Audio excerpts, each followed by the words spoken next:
하나님 아버지, 저녁이 되며 아침이 되니 모든 하루하루가 주님의 날입니다. 창조의 신비로 시작한 이 세상의 근원이 오늘 이 아침도 어김없이 되풀이 됩니다. 태초에 인간을 지으시고 생기를 주시어 이 땅 가운데 아름다운 시간들을 허락하셨기에 그 유구한 역사 속에 동행하셨던 주님을 느끼며 나의 갈 길 다 가도록 이 시간 새로운 감격으로 주님 앞에 섭니다. 이 시간 주님의 성령이 우리 심령 깊숙이 있으며 주님의 깊은 뜻과 마음을 깨달아 알게 하여 주시옵소서. 미천한 우리를 자녀 삼아 주신 그 은혜가 더욱 마음 깊이 충만한 시간 되게 하여 주시옵소서. 사순절 3일째를 맞이하며 더욱 주님의 십자가를 묵상합니다. 독생자 예수님을 통해 끊임없이 보여주신 주님의 사랑을 간직하며 이 기간을 거룩하게 지내게 하여 주시옵소서. 하나님, 오늘은 구역 지도자 수련회가 있는 날입니다. 총 18개 지구에서 섬기는 980여 명의 교구장, 구역장, 권찰, 세 가족 구역장, 권찰들이 예배당에서 모임을 갖게 됩니다. 그간 온라인 화면 안에서만 소통해야 했던 아쉬움을 뒤로하고 이제 뜨거운 마음으로 함께 모여 구역의 지도자들이 새 다짐을 하오니 오늘 수련회를 통해 구역의 모든 지도자들이 주님의 임재를 경험하며 소명을 주시는 주님을 만나는 뜻깊은 시간이 되게 하여 주시옵소서. 특히 여러 어려운 개인적인 상황에도 불구하고 주님 주신 직책을 소중히 여겨 겸허히 순종의 자리로 나온 구역 지도자 한 분 한 분을 기억하여 주시옵소서. 건강이 여의치 않은 분도 있습니다. 경제적 상황이 어려운 분들도 있습니다. 멀리 이사를 가게 되어 어떤 책임을 맡는 것이 어려운 분도 있습니다. 사회적 여건이 쉽지 않은 분도 있습니다. 때론 가족들의 격려를 받지 못한 채 직분을 감당하는 분도 있습니다. 하지만 주님의 부르심이 마음을 뜨겁게 하여서 그 모든 어려운 환경 이겨내고 묵묵히 그 역할을 감당해내기를 원하며 이 자리에 있을 일꾼들에게 주님의 은혜를 내려 주시옵소서. 잘하였도다 충성된 종아 위로해 주시는 주님의 음성 듣게 하여 주시옵소서. 사명을 감당할수록 더욱 큰 은혜를 누리는 구역의 지도자들 되게 하여 주시옵소서. 화요조찬 및 지구별 성경 공부와 기도회도 다음 주부터 개강을 하게 됩니다. 그간 만나기 힘들었던 지구 성도님들을 더욱 반갑게 만날 수 있는 기회 주시니 감사합니다. 우리를 새 힘으로 세워주시는 하나님의 말씀이 지구 목사님들을 통해 뜨겁게 선포되게 하시고 성령께서 하나 되게 하시는 매 시간 되도록 주님 역사하여 주시옵소서. 아직도 확진자의 수가 수그러들지 않는 상황에서 우리의 모든 현장 모임을 안전하게 지켜주시옵고 영적, 육적 강건함을 유지함으로 우리를 둘러싼 모든 환경들을 이겨나갈 수 있는 힘을 또한 허락하여 주시옵소서.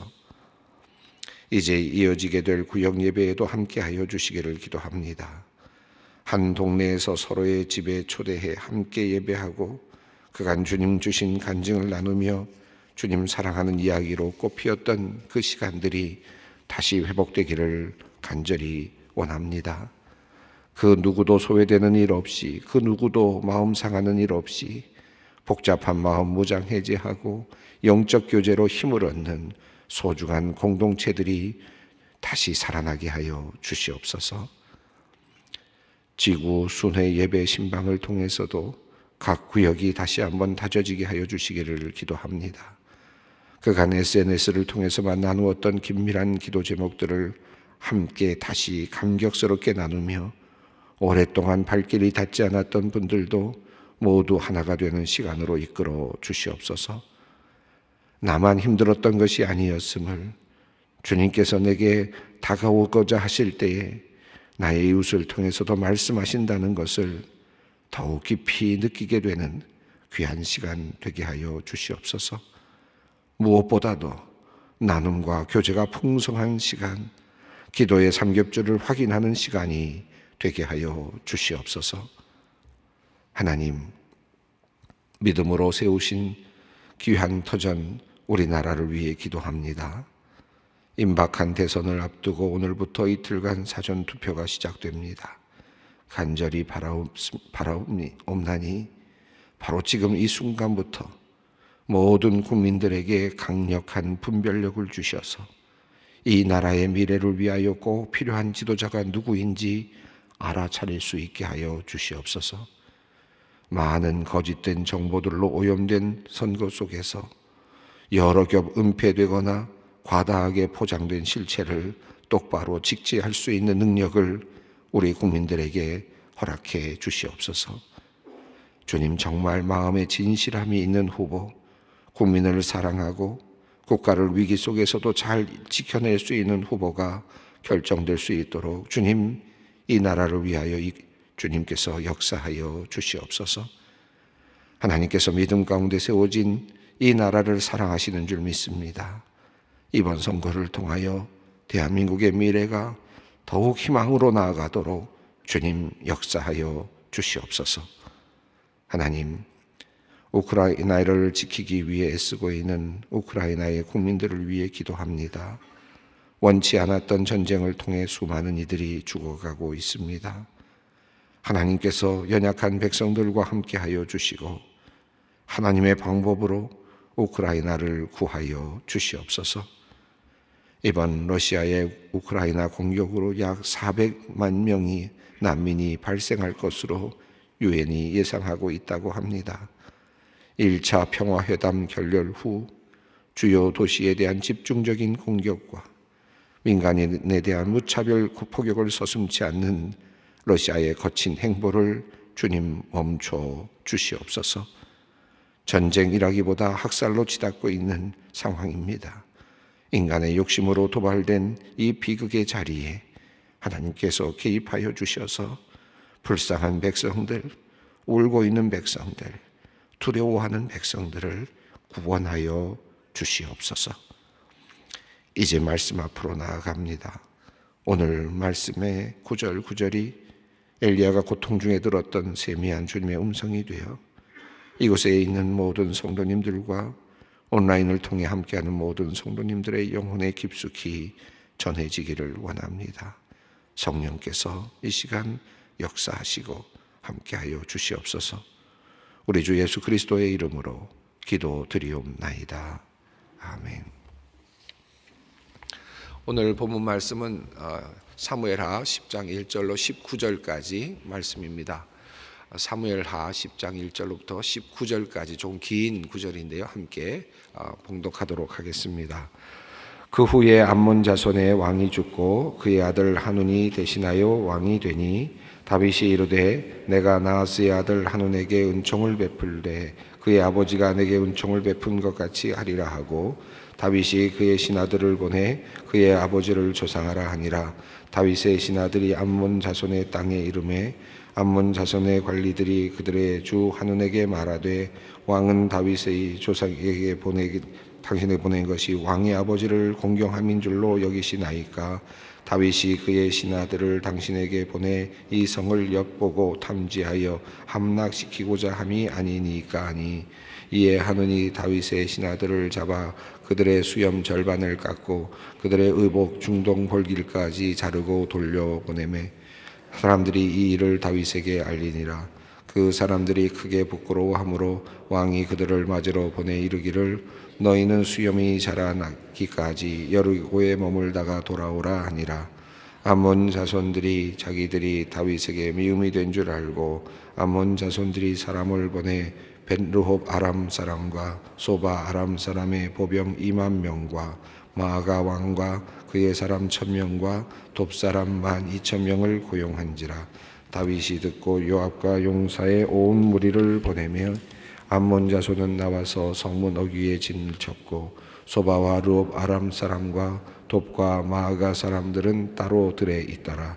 요압이 자기와 맞서 앞뒤에 전적진을 보고 이스라엘의 선발한 자 중에서 또 엄선하여 아람 사람과 싸우려고 진치고 그 백성의 남은 자를 그 아우 아비새의 수하에 맡겨 암몬 자손과 싸우려고 진치게 하고 이르되 만일 아람 사람이 나보다 강하면 내가 나를 돕고 만일 암몬 자손이 너보다 강하면 내가 가서 너를 도우리라. 너는 담대하라. 우리가 우리 백성과 우리 하나님의 성읍들을 위하여 담대히 하자. 여호와께서 선히 여기시는 대로 행하시기를 원하노라 하고 요압과 그의 함께한 백성이 아람 사람을 대항하여 싸우려고 나아가니 그들이 그 앞에서 도망하고 암몬 자손은 아람 사람이 도망함을 보고 그들도 아비새 앞에서 도망하여 성읍으로 들어간지라. 요압이 암몬 자손을 떠나 예루살렘으로 돌아가니라. 아람 사람이 자기가 이스라엘 앞에서 패하였음을 보고 다 모임에 하닷 에셀이 사람을 보내 강 건너 쪽에 있는 아람 사람을 불러내매 그들이 엘람에 이르니 하닷 에셀의 군사령관 소박이 그들을 거느린지라. 어떤 사람이 다윗에게 알림해 그가 온 이스라엘을 모으고 요단을 건너 헬람에 이르매 아람 사람들이 다윗을 향하여 진을 치고 더불어 싸우더니 아람 사람이 이스라엘 앞에서 도망한지라. 다윗이 아람 병거 700대와 마병 4만 명을 죽이고 또 그 군사령관 소박을 치매 거기서 죽으니라. 하달 에셀에게 속한 왕들이 자기가 이스라엘 앞에서 패함을 보고 이스라엘과 화친하고 섬기니 그러므로 아람 사람들이 두려워서 다시는 암몬 자손을 돕지 아니하니라. 예, 오늘 본문 말씀은 전쟁이죠. 암몬 자손들과의 전쟁, 또 아람 군대와의 전쟁 이야기입니다. 이미 앞서서 8장에서 다윗이 동서남북으로 영토를 확장하는 그런 내용이 나왔습니다.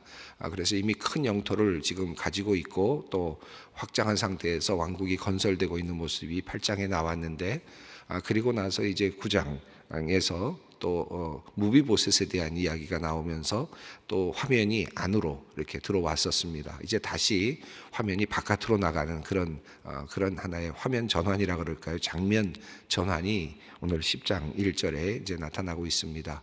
이 사무엘하의 흐름을 보면 그 이야기의 흐름이 하나로만 쭉 가는 것이 아니라 전쟁이 일어나고 또 하나님과의 관계가 표현되고 있고 그 다음에 전쟁에 대한 이야기가 있고 그 다음에 사람들과의 관계 이야기가 나오고 있고 그 다음에 또 다시 또 전쟁에 대한 이야기가 나오고 이렇게 계속해서 전환이 되면서 이 지금 그 왕권이 더욱 더 강화되고 있는 모습을 겹겹이 보여주고 있다고 할 수 있겠습니다.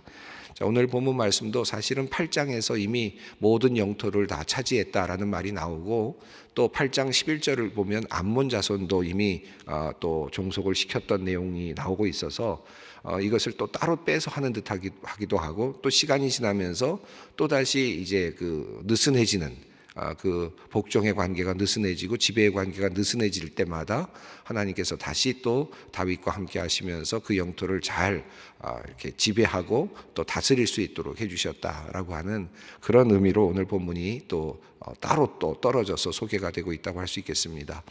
8장 11절에 나오는 암몬에 대한 그 종속에 관련된 내용, 거기에는 모압 백성 모든 백성들이 다 포함되어 있습니다. 네, 오늘 여기는 이제 암몬 자손에 대한 이야기가 나오고 그리고 사실 여기서 중요한 것은 하닷 에셀이라고 하는 아람의 그 매우 중요한 왕이고 또 군대 장관이기도 한 이 하닷 에셀의 군대들이 이제 더 이상 이 다윗의 어떤 지경으로 넘어오지 못하는 큰 하나의 그 지원 세력이었던 또 침략 세력이었던 큰 세력이 더 이상 들어오지 못하는 그런 하나의 전환점이 되는 이야기를 오늘 우리에게 전해주고 있습니다. 예, 오늘 이 이야기를 읽으면서 이랬구나 저랬구나 이렇게 쭉 생각해 볼 수도 있겠고 전쟁의 이야기니까 전쟁의 이야기가 과연 나에게 어떤 도움이 될까 이런 생각을 하시면서 읽게 될 수도 있습니다. 또 뭐 어찌 보면 지금 또 러시아가 지금 우크라이나를 또 침범하고 있는 상황 속에서 여기 또 침범에 들어오고 있는 또 다른 전쟁도 있고 전쟁이 끊이지 않는 이 세상에 전쟁이 끊이지 않고 있는 모습일 수도 있습니다. 물론 이 본문이 우리에게 전하고 있는 것은 다윗 왕의 왕권을 보다 더 강하게 만들어 가고 계시는 하나님의 역사하심을 보여주고 있죠. 그런 면에서 이 본문이 좀 더 다른 의미는 있습니다만은 우리가 이 본문을 읽으면서 어떻게 이걸 나의 것으로 참을 수 있을까 고민이 좀 되긴 합니다.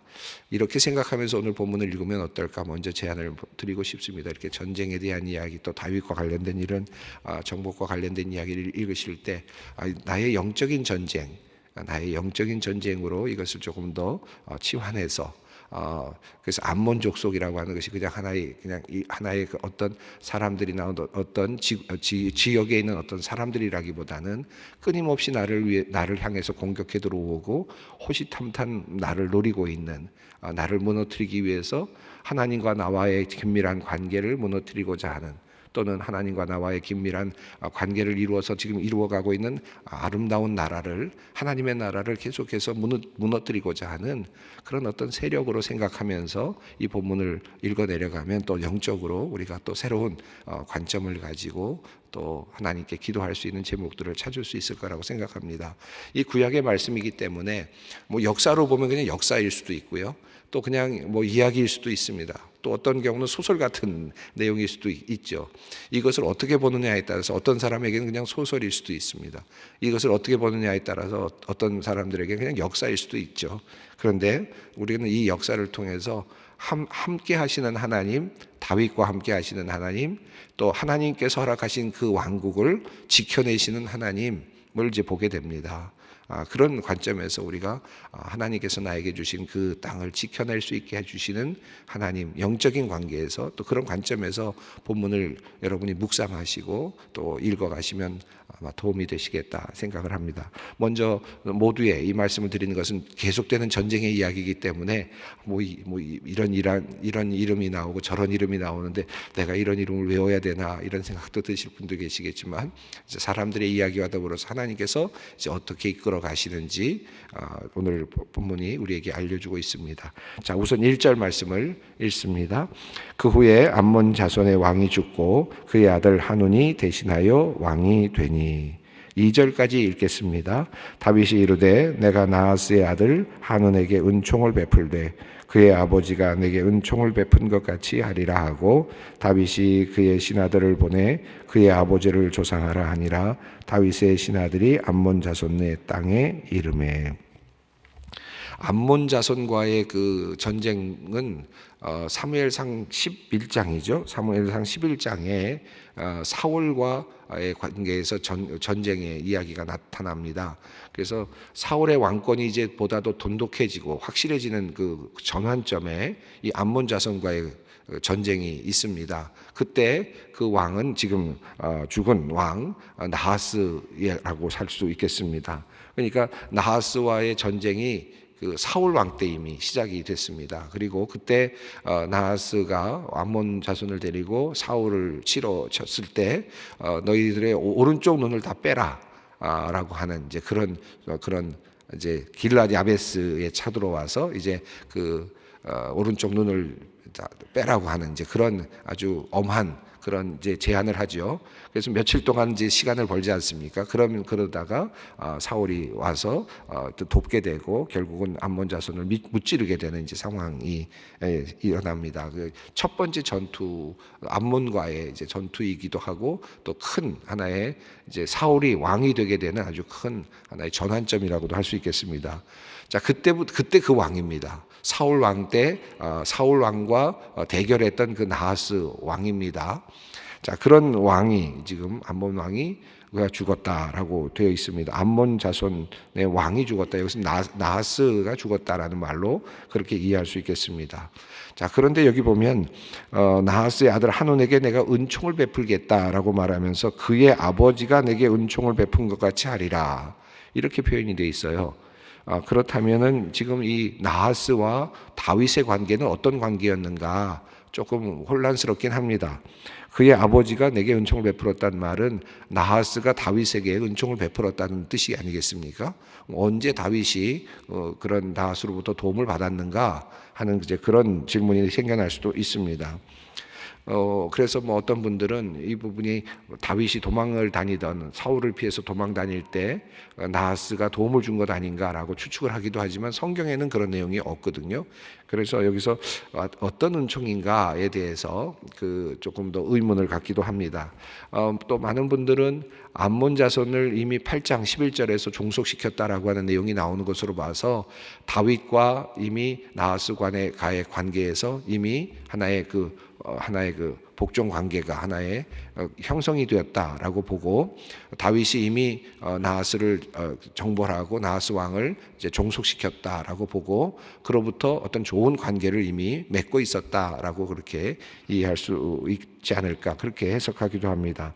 어쨌든 지금 다윗은 지금 그 암몬 왕 나하스가 죽은 다음에 애도하는 마음을 갖게 되었습니다. 이 다윗이 단순하게 이스라엘 백성 안에 있는 백성들만 다스린 것이 아니라 다윗의 마음이 그만큼 이제 세계적인 글로벌한 하나의 그런 하나의 그 마음이 되었다라고 할 수 있겠습니다. 이제 그래서 암몬 자손의 왕이 죽었음에도 불구하고 애도하는 마음을 가지고 또 그의 아버지가 했던 아버지 나하스와 관계를 맺었던 것들을 기억하면서 이제 그 장례 자리에 신하들을 보내는 이제 장면이 나오죠. 그래서 나의 신하들을 보내 그의 아버지를 조상하게 하는 이제 그런 표현이 나옵니다. 자, 그래서 다윗의 신하들이 암몬 자손의 땅에 이르렀습니다. 자, 그런데 암몬 자손들이 이 그 문상을 하러 온 이 다윗의 신하들을 환대하지 않았고 도리어 이제 그들을 박대하고 도리어 모멸감을 주고 쫓아내는 장면이 나오죠. 3절과 4절까지입니다. 암몬 자손의 관리들이 그들의 주 한온에게 말하되 왕은 다윗이 조객을 당신에게 보낸 것이 왕의 아버지를 공경함인 줄로 여기시나이까 다윗이 그의 신하들을 당신에게 보내 이 성을 엿보고 탐지하여 함락시키고자 함이 아니니까 하니 이에 한온이 다윗의 신하들을 잡아 그들의 수염 절반을 깎고 그들의 의복의 중동 볼기까지 자르고 돌려보내매 이제 한온이 문상원 그 문상단을 이제 이렇게 환대하지 않았습니다. 도리어 그 신하들을 잡아서 수염의 절반을 깎았다 하면 여러분 긴 수염을 기르고 있는 그런 장면을 상상해 보신다면 긴 수염의 절반이 뚝 잘라져 나가고 절반은 긴 수염으로 남아있는 모습이 얼마나 우스워 보이겠습니까? 그리고 의복의 중동 볼기까지 이러면 엉덩이가 드러나는 곳까지 의복을 잘라버렸다라는 그런 뜻이겠죠. 자, 그러니까 아주 수치스러운 그런 하나의 의복과 또 상태를 만들어 놓았습니다. 그러니까 이거는 아주 놀림감을 만들어서 그리고 아주 그렇게 이제 돌려보낸 것이죠. 왜 이제 이렇게 했느냐 하면 앞서 나온 내용을 보면 그들이 첩자들이다라고 하는 오해를 한 것입니다. 지금 나하스의 죽음 이후에 이스라엘 백성들 또 다윗의 신하들이 와서 지금 문상을 하는 것이 아니라 문상을 빌미로 해서 지금 정보를 얻으려고 왔다라고 하는 그런 판단 아래서 이와 같은 일이 일어났습니다. 자, 이 사실이 다윗에게 알려졌습니다. 5절 말씀입니다. 사람들이 이 일을 다윗에게 알리니라. 그 사람들이 크게 부끄러워하므로 왕이 그들을 맞으러 보내 이르기를 너희는 수염이 자라나기까지 여리고에 머물다 돌아오라 하니라. 예, 다윗은 그들이 수치를 당한 것에 대해서 또 그들의 마음을 헤아려 주고 있습니다. 그것을 직접 본인이 보지 아니하고 도리어 여리고에 머무르면서 수염이 자랄 때까지 기다리고 오라. 기다렸다가 만나겠다라고 그렇게 합니다. 수치스럽게 만들어 가고 있는 그 한온과 그 암몬의 족속과 그리고 또 자기 부하를 또 잘 수치스럽지 않게 만들려고 하는 다윗의 그 배려의 마음이 이렇게 비교되고 대조되고 있습니다.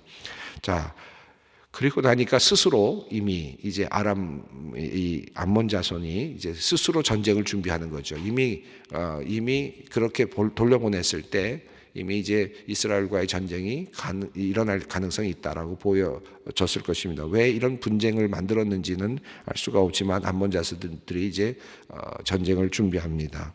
6절 말씀입니다. 암몬 자손들이 자기들이 다윗에게 미움이 된 줄 알고 암몬 자손들이 이 사람을 보내 벳르홉 아람 사람과 소바 아람 사람의 보병 2만 명과 마아가 왕과 그의 사람 1,000명과 돕 사람 12,000명을 고용한지라. 이 암몬 자손들은 사해 동쪽 부분, 그러니까 모압이 있고요. 그다음에 그쪽 옆으로 또 더 나가서 암몬이 있거든요. 그러니까 모압과 암몬 족속들이 이제 그 사해 쪽 동쪽으로 이렇게 위아래로 이렇게 배진돼 있는데, 그 위로 멀리 위쪽으로 올라가면, 갈릴리를 넘어서 저 위쪽으로 올라가면, 북쪽으로 가면 거기에 이제 아람이 있었단 말입니다. 아람 지역이 있었는데, 지난번 8장 이야기할 때 제가 말씀을 드렸어요. 북쪽의 끝이라고 할 수 있겠는데, 유프라데스 강 지역까지 이제 펼쳐지는 그런 곳입니다. 자, 거기까지 있는 이 아람의 군대들을 이제 데려왔는데, 용병들을 데려온 것 같죠. 그래서 암몬 자손들이 아람 사람들 군대를 이제 지원 요청을 했다고 할 수 있겠습니다. 강력한 지원군을 요청을 했습니다. 그래서 그들을 고용했다라고 그렇게 표현합니다. 자, 다윗이 이 말을 듣고 요압과 용사들을 보냈습니다. 많은 군인들이 이제 왔으니까 다윗에게는 크게 두려운 일이 아닐 수 없습니다. 결국은 이 아람 군대와의 또 마지막 전투라고도 할 수 있을 만큼 이 전투가 굉장히 큰 전투가 되었습니다. 자, 암몬 자손은 이제 8절과 9절 말씀을 보겠습니다.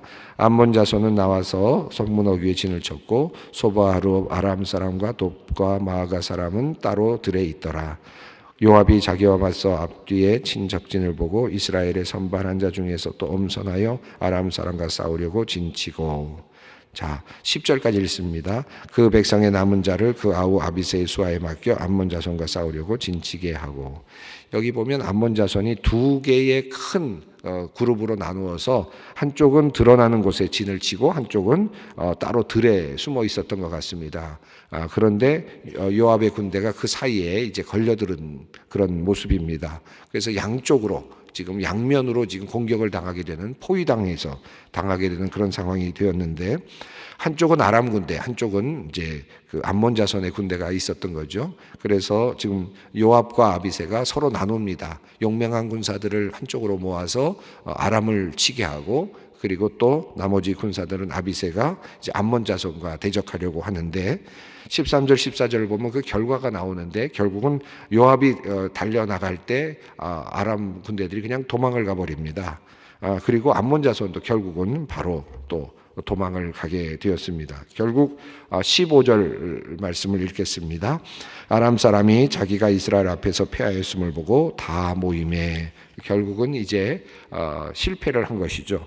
그러자 다시 이제 16절을 보면 하달 에셀이 또 다시 한번 아람 군대를 모읍니다. 그래서 군사령관 소박을 통해서 다시 한번 아람 군대의 공격이 시작이 됩니다. 더불어 싸웠던 내용이 17절에 나오고 있고, 그리고 18절을 읽겠습니다.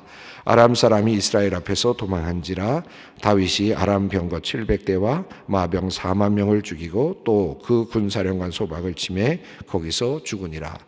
또 다른 군대의 소박 장군이 결국은 또 여기서 죽게 되었습니다. 모든 그 전투가 계속되는 것이죠. 19절 말씀을 읽습니다.